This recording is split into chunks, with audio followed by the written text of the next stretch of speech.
Hey, vinyl community, what's going on? It's Nate. It's August 23rd. Fuck, I don't know. Who the fuck knows? All right, hold on. I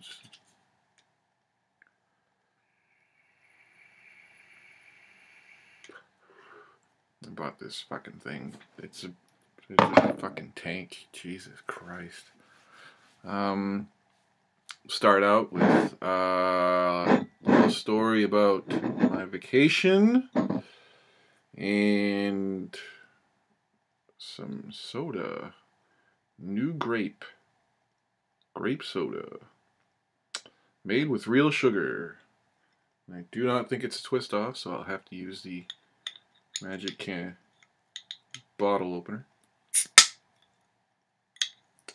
Let's try that again. There, fucking works. It's good for something. Let's try it.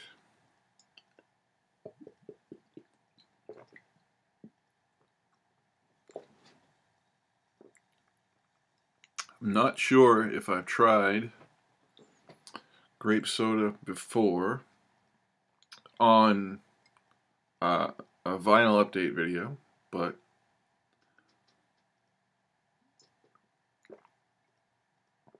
this is really fucking close to grape knee-high, which is really strong and grapey. Grapey, grape. It's delicious. And it's bottled under the authority of Big Red Inc., Waco, Texas. Somewhere I saw in here was Austin, Texas. But I may have been hallucinating, as I am very tired right now. New grape, a flavor you can't forget. Okay, so took a little vacation. Went to Maine, saw my family, saw my 90-year-old grandfather, who is still saying fuck you to death, and is hanging out, and we played cards together, and we celebrated his 90th birthday. And he's doing smashingly well. They moved him into and my grandmother. Wow, that's Jesus Christ. Look at that. That glare gets brighter and brighter every fucking time. Anyhow, yeah, they moved him into a new apartment. They sold off the house, and they're pretty happy. So, saw a couple of friends up there that I went to high school with. Then I went to Boston. Took in a Red Sox game, wherein the Red Sox won 22-10 against Tampa Bay.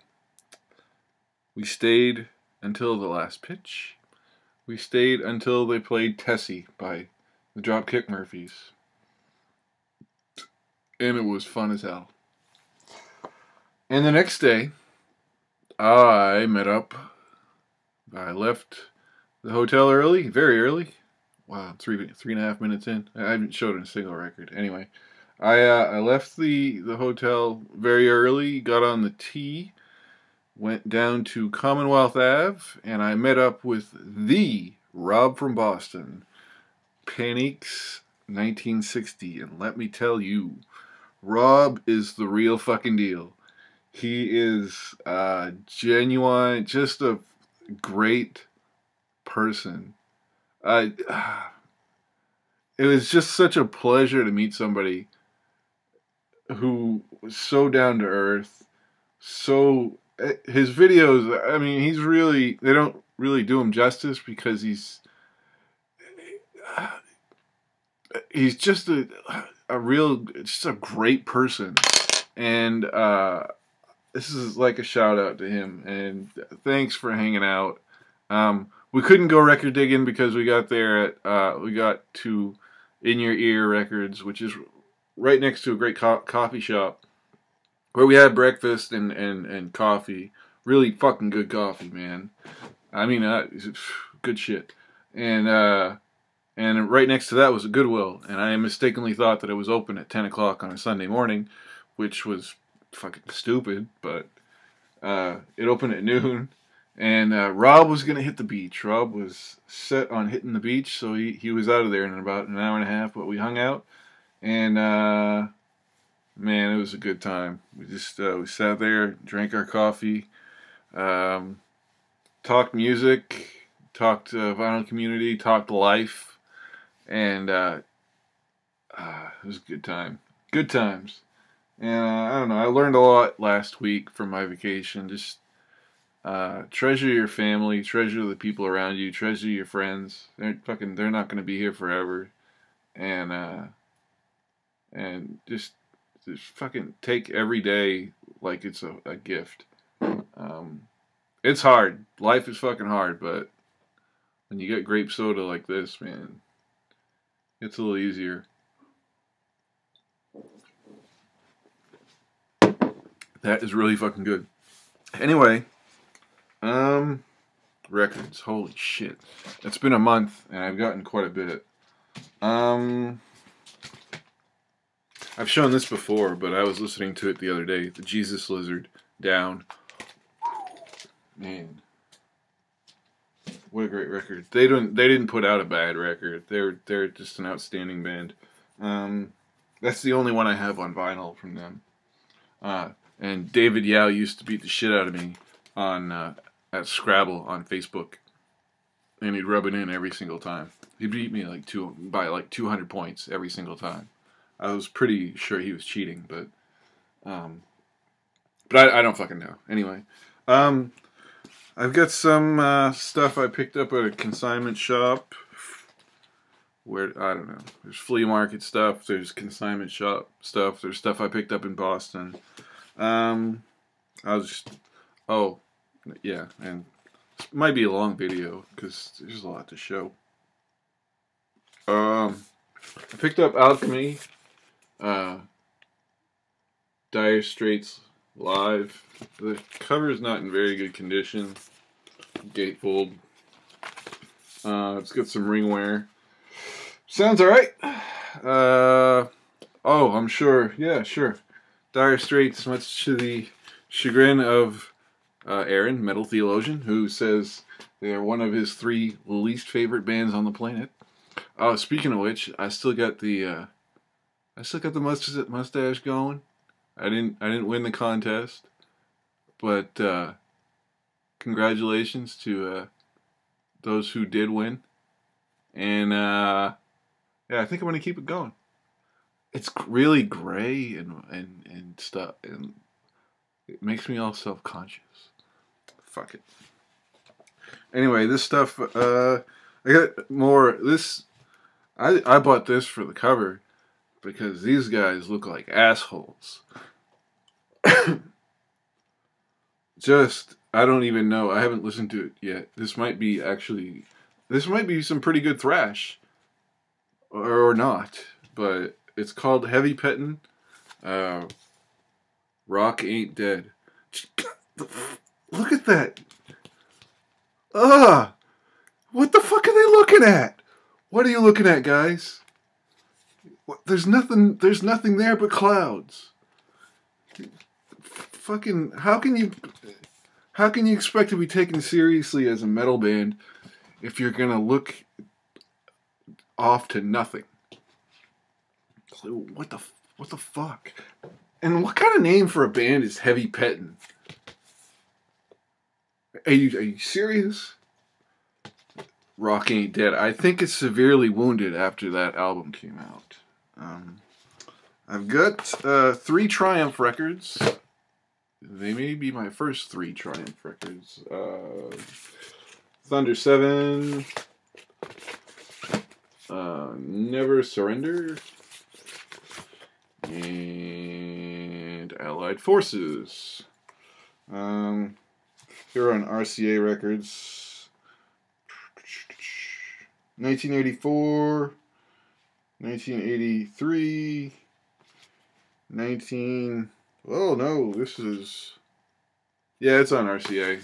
It said Attic Records, but it's RCA. Canadian band Helix. No Rest for the Wicked. Of course, the thievery from Ozzy is far too fucking just transparent. Y&T. Okay. Anyway, I put on Facebook in the county in which I live, the city. It had a in search of, wanted, for sale, all that shit. So I put on a couple of little ads that said I buy records, or I'll take records off your hands. Thinking, I'll just throw out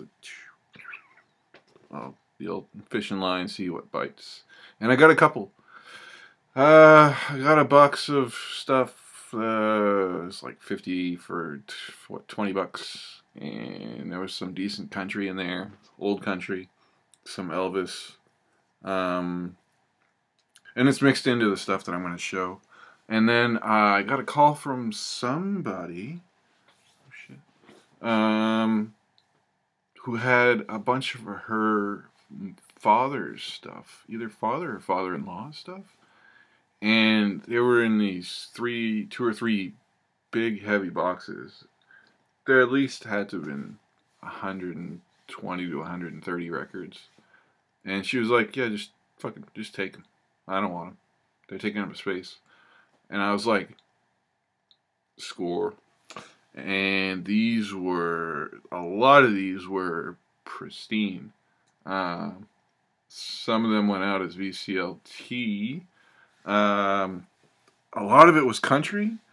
There were a couple of really old, really good condition Beach Boys records. Oh, there was one Beach Boys record. I'll show you. Of course, I probably... Yeah. Here we go. And there was plenty of Elvis. So, anyway. Joey D and the Starlighters, the Peppermint Twisters, which does not have the song Peppermint Twist on it. Look at that. Jesus. It doesn't look like it's been played. The thing came out in 1960, 1961. It's 55 years old, and it looks spectacular. Got some a couple of Elvis records that were actually sealed. They were on Pickwick, so they're better off sealed. Frankie and Johnny, and Elvis sings Flaming Star. So I'm thinking I'm going to keep them sealed because they're Pickwick, and Pickwick records sound like shit because they use the worst possible vinyl. And they're cheap as fuck. But Elvis records are Elvis records, and sealed Elvis records are worth $1 at your local consignment shop. But they're kind of cool to have. They're not like original presses. February 1970 on stage, where you got CC Wright. This is like the most famous live album, except for his '68 comeback special, of course. 50 million Elvis fans can't be wrong. This I picked up at a garage sale for $1. Looks okay. It looks a little scratchy. The shrink is still on it and is intact. Price $3.47 at CD Records. Another Elvis Pickwick album that's not sealed. I got lucky, and I haven't listened to it. Honestly, I have not had a lot of time to listen to all of this stuff, but this one I did. Doug Kershaw, a violinist, a fiddle player. This is dynamite. I got his first album and his second album. Actually, 2 copies of his first album, and it's really, really good. Dick Dale and the Deltones, King of the Surf Guitar. King of the Surf Guitar, The Lonesome Road, Kansas City, Dick Dale Stomp, Have Nagila, You Are My Sunshine. This is good stuff, and it's in just great shape, man. It's mono, capital. It's got the rainbow mono, rainbow capital label. It means it's original press. Does not say the year on it. I don't think. No. And I didn't check it out. The Beach Boys. A mono copy of Surfin' USA in near mint minus condition. The spine is perfect. The record is damn near perfect. Sounds great, and it will fit nicely into my Beach Boys collection. Jan and Dean Surf City. I think that's the first or second Jan and Dean record I have on Liberty Records. Let's see here. This one I picked up at a used stuff store, like a pawn shop or whatever. Tropia. I picked it up for $2. Short Trip to Space, just because I thought it looked kind of funky. Wasn't that good. I didn't really find it. I thought it might be a little more prog-ish, but it wasn't. Oh well.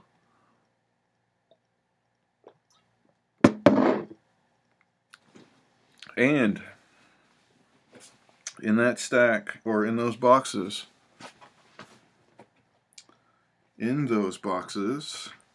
of 3 records, not 3, free, was a stack of country on the Star Day label. And I did not do any research on the Star Day label to shed any light on what it was. Says here, for a free complete listing of sacred, religious of course, and country records, write to Star Day Records, Box 115, Madison, Tennessee. So that is a little bit of info on Star Day Records. First, excuse me, the Country Music Hall of Fame, 38 original hits. This is volume 2. I've also got volume 5 on here, right here. So there are at least 5. They are both 2 record sets. And there's some amazing stuff on here, man.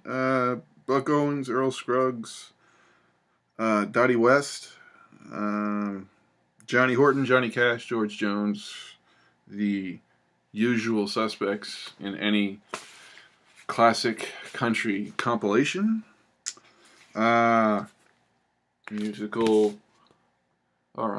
Mr. Country Music, Cowboy Copas. Oh, that needs to be fixed. That needs to be Brzezinski'd, as in Chris from Dixieland Farms. I need to take this and either get a glue gun or find another method of gluing it together. The Willis brothers going to town. Look at these guys look sharp. Like, check that out, man. That was one. Oh, the one in the middle. One of these 3 is not like the other. One doesn't have a hat on. I'm assuming he's going to pick up his lady friend, and you know, you don't wear a hat in the house, but Guy, Vic, and Skeeter Willis. I don't know. Who knows? More Cowboy Copas, the unforgettable. Cowboy Copas. Apparently died in 1963. Was a regular at the Grand Ole Opry. Let's see. White Lightning. Singing, Swinging, Stoneman Family. Steel Guitar and Dobro. I fucking love steel guitar, man. It's so good. Just Hawaiian type music, man. But that's not really Hawaiian. It's just, you know, steel guitar, country. Country music, who's who? Who? Who's who? Who? Johnny Cash, Roger Miller. More of the usual suspects. Let's see. And that's pretty much it from Star Day. I got a shitload of Johnny Cash too, which was, oh man, made me happier than anything else out of all this stuff. All Aboard, Blue Train, Johnny Cash. This is on Sun Records. And I'm always happy to find anything on Sun. Because just of... I visited Sun Records one time. When I was in Memphis. There was this one time when I was in Memphis and we went to Sun Records. And it was a good time. They gave a great tour. The tour guide was a musician, and we got to talking to him. And this was when, back in the day, man, MySpace. I was on MySpace, and I got a message from him. It's like, hey, I'm going to be in Atlanta, such and such a date. This was, holy shit, 2004? And we went up to see him perform. And we met up with him, talked to him for a little while. And it's not, I don't think you remember. I mean, he's got how many tourists that go through there. But we talked for a while. We went and saw him play. And it was a tiny club, and there weren't that many people. But he saw us come in, wave and stuff. Great show. Anyway, Sun Studios, that's right. A lot of history there, man. You go through there, and you can feel it. It's really electric in there. The hair on my fucking arms stood up just thinking about what went on there. The $1 Million Quartet. Is it quartet or quintet? Yeah. Just Rocket 88 was recorded there. Jackie Brenston. I fucking love that song. Anyway, the great Chuck Berry songbook. Berry Pickin' in the Country. Jim and Jesse and the Virginia Boys. Hell yes. Hell yes. This is so good. I listened to this and I was it's got Johnny B. Good, Memphis, Sweet Little 16, Roll Over Beethoven, Reelin' and Rockin', Maybelline. This is so good. It's thoroughly enjoyed and playable. Wow. Alright. And then there's a bunch of other country. Let's see. This is Random Finds. Great God Almighty, Going to Cut You Down, sealed.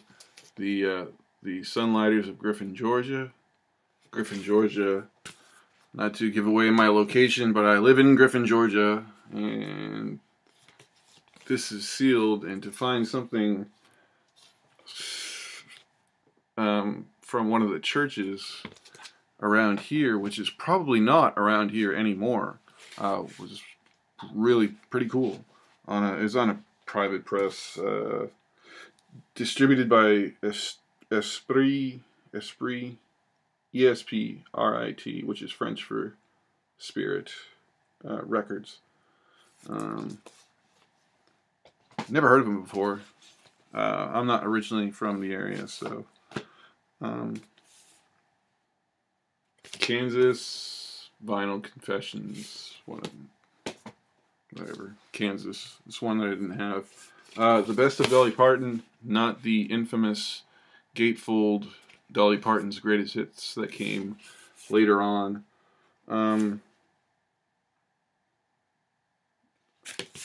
Yeah, anyway, that's yeah, the infamous gatefold Dolly Parton's greatest hits. I have it. Who doesn't? It's not on my wall. I'm not fucking. I don't have any room to fucking hang that shit up. I probably wouldn't either. Your Twist Party with the King of Twist, Chubby Checker, outstanding. Mono, Parkway Records, super condition. Hank Williams with strings, and Songs America Sings starring Jimmy Rogers. Now, shit I got last week. Some of this is shit I got last week. Hanson. No, not that Hanson. Jesus Christ. This English, funky, prog,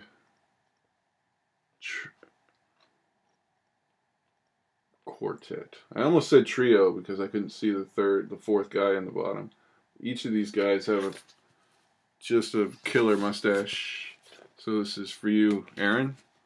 And I listened to it last night, man. That's some good shit. I didn't know it. It's a promo album. It's not white label, but what had me sold was that they thanked Keith Emerson for his use of his Mini Moog synthesizer. So I was like, all right, 1973 era Keith Emerson. There's a tie there somehow, so this has got to be something that is in my wheelhouse, and it definitely was. OCB Rock. It's a good album. Not a great album. It's a good one. This one I'm going to show later. Screw it, because you're probably not even watching by now. MC5, Back in the USA. After I saw Rob on Sunday, I decided to go to take the T down to Quincy Market, and ducked into Newberry Comics, found this, and kind of flirted with the cashier behind the counter. I was like, hey, would you give me the sort of senior discount? No, I didn't say senior citizen discount. It's 30. They wanted $39 for it, and it was already tax-free weekend, which would have saved probably, like, I don't know what sales tax is in Massachusetts, probably pretty high, but she knocked like $5 off of it, and I was like, yes. So yeah, $35 for an original pressing, OG of Back in the USA, and this is stellar.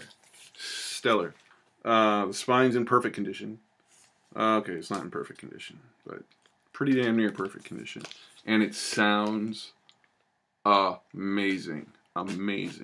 I put it on and it was just clear. I had heard it digitally, that this buried it digitally, and it never even, not even in the same ballpark. It's so fucking good. And it's not even in, they had changed producers, and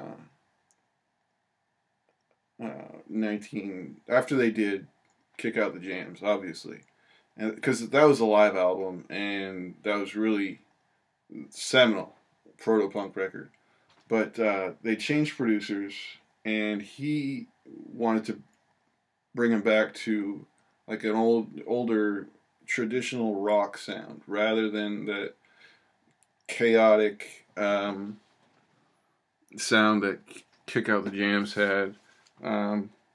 And they did a couple of covers. I think Tutti Frutti was one of them. And Back in the USA by Chuck Berry. And they stuck to, 2.5-minute songs, all radio friendly. There's no motherfucker this, Kick Out the Jams motherfucker. It was just straight out fucking balls out rock. High School, Shakin' Street, Teenage Lust. Those are some of the fucking greatest songs ever recorded. I mean, those are in the top, you know, I don't understand. They don't get nearly, I mean, Wayne Kramer gets his due as a guitarist, but they don't get, they're underrated. Just because back in the USA it didn't sell any records. And then Wayne Kramer went to fucking prison, and he got fucked. Not in prison, I'm just saying the drug charges and shit. But he had his run-in with the law, and there went the band. Man, what a great future they could have had. But I heard an interview with him now, and he does Jail Guitar Doors is a charity that brings musical instruments to prison inmates as a form of rehabilitation, kind of giving back to the prison community.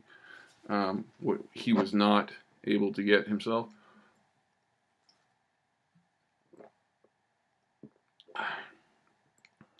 So fucking good.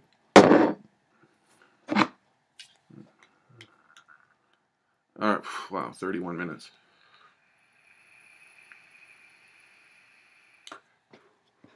I might edit that or not. I upgraded my 10 Years After a Space and Time record. This was... Where did I get this? I don't know. Flea market? This here I got at along with Beatles 6 for $2. I asked him, why is this $2? He said, because it wouldn't sell otherwise. And I said, okay, I'll take it with me. This was at Enterprise Records in Portland, Maine. Fucking Portland, man. I really, if it wasn't for winter, I'd live there again in a second. But anyway, I found King Tubby's African Love Dub. It's 1974 to 1979. This is on Clock Tower Records, a lovely beige marble colored vinyl. Outstanding. It's not as good as I can't even remember the name of it. It was another King Tubby record that I showed 2 videos back, and thanks to another, oh, of course it was Aaron, Metal Theologian. He turned me on to that shit, man. Whew, that was a good album. It's the green border, and you know, fuck, you don't know what I'm talking about. You didn't watch that video. Bo Diddley's 16 all-time greatest hits. This one sounds snap, crackly, and poppy, but it's $2, so I was not going to let it sit there because I like, I don't have any Bo Diddley, and I like Bo Diddley. Anything else here? Nah. This I bought at Newbury Comics in Boston, Rancid. This is from 2009. This is on Epitaph Records. Let the Dominoes Fall. I've been listening to this digitally since it came out, like for 5 years, and I saw it, and it was a reasonably decent price. Like, but I mean, it's a new copy, so $20 is not a bad price for a 2-record set. For a Rancid record, that's worth it to me. Let's see, what else do I have? Found a couple Quicksilver Messenger Service records. I'm pretty close to getting all by Quicksilver that I really want. And I found these cheap. Both of them, I think, were $2. One was $2, one was $3. And I don't know why, man. I look up Quicksilver records online and everything. It's like $10. These are $10, $15 records. I have no idea why. And I just keep running into them like wicked cheap. Um, I've been fortunate, I guess. Fat Mattress. This is Noel Redding's band. I listen to this. It's kind of folk, psych type stuff. Noel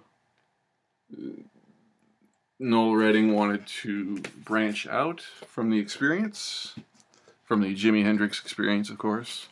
Oh, man. That glare. Yeah. Bad hair day. And, yeah, Noel Redding wanted to branch out on the, from the Experience, and, created some pretty good stuff. It's not good stuff. I mean, it's not great stuff, but it's good folk. About a month ago, I went and saw the Violent Femmes with, they opened for the Bare Naked Ladies, which I enjoyed. My wife enjoyed them more, because during the Bare Naked Ladies set, somebody, while I was going to get this record signed by 3 of the members of Violent Femmes, Gordon not included. Thank you very much, Dick. This is Happy New Year. This is their new EP. Holy hell, they put on a great set. But the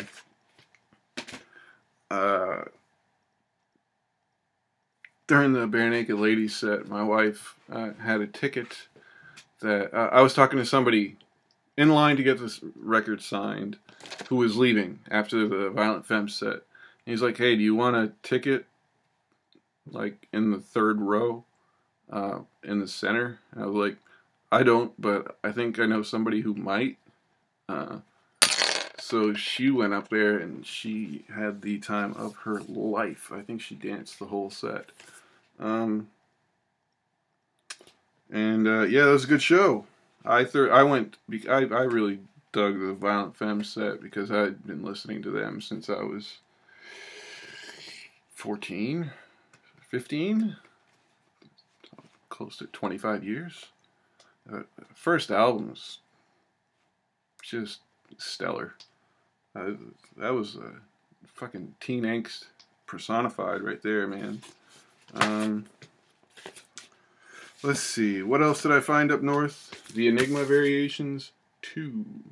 This is an indie punk compilation that I paid $2 for. It's got Mojo Nixon and Skid Roper, The Dead Milkmen, Agent Orange, Wire, Game Theory, Don Dixon. I mean, this thing is just, I couldn't pass that up for fucking anything. I mean, I don't know who would. I looked it up online. It's not exactly rare. It's not a pricey record, but with these bands on there, come on, man. Me being a old, like a punk. I said almost an old punk. I'm not gonna fucking throw that moniker on myself because that's venturing into a little snob territory. He's not old punk. He didn't have a mohawk. Alright, fuck you. The Ides of March, Vehicle, of course, from 1970. One Hit Wonder. That was in pretty good shape. Ian Hunter, Zach, the Zeke the Vinyl Geek showed this record recently, and you're never alone with a schizophrenic, and that's so true, so true. There's always somebody around when there's more than one of you around. Am I right? Wishbone Ash. There's the Rub. I stepped in, it was raining while I was on Newbury Street in Boston on Saturday night after the game, and I bought at Urban Outfitters, wicked cheap. I didn't want to look like I was loafing, even though I was. And I hate Urban Outfitters because when I asked somebody about their discount bin for records, it's like, I think we have vinyls upstairs. Yes, I think we have vinyls upstairs. The plural of vinyl is vinyl. So I bought Matt Kearney, Just Kids. Sucks. This is awful. Jesus Christ, I'm glad I only paid $10 for it. Oh, God. I didn't even think I've opened it. No, it's still sealed. I listened to it on Apple Music that night. Oh, fucking terrible. Holy shit, some of the worst shit I've heard in years. Anyhow. Anyway, the last two records I want to show are probably the most special because I'd been holding out and looking for a cop. Oh, shit, I kind of gave it away there. I think somebody might have gotten it because it was. These are both reissues. Yeah, because I went to Enterprise Records in Portland, and I asked about the first one I'm going to show, and he had the second pressing of the Velvet Underground and Nico, produced by Andy Warhol, banana cover, whatever you want to call it, album. And it had the banana sticker actually on the record. The record was in fucking near mint condition, and so was the record cover. The only problem was he wanted $125 for it. And he had to go out and dig in his back room for it, and I was like, anytime a record store owner goes into the back room for you to dig, you know that's where the good shit is. So he came back, and I was like, well, what do you want for it? So we went back into the vault, and looked it up online. I have no problem with people looking at shit up online. Record store owners, it's really hard to track, especially if it's not on a rack. It's like it was out in back of the store. It's not like here, this is for sale. But he came back and it was like $125, and I was like, I don't want that record that much. So I paid $15 for the a new copy. I think it's the 2008 pressing. It's on 180 gram vinyl. Sounds like fucking magic. It sounds like, oh, beautiful, beautiful. This record, seminal, and to quote Ned Dustman, Damien, I don't mean semen, but seminal record. Holy shit. This is a piece of history right here. Well, not this one, man. I mean, it's a repressing, but the original, holy fucking iconic album cover is Batman. And also, I got White Light, White Heat, finally. And I think that was a 2014 reissue. Paid $14 for that. That was a decent price for sealed. I've got a lot more to show, but this is 44 minutes long. This is venturing into like Zach country for like length of videos. So I'm gonna just cut it short right here and try to upload it to YouTube. They'll probably screw me because it's so long and I don't know my Google Plus password. So I might not even be able to post this, but till the next time, which may be a month from now or longer, I'll see you later.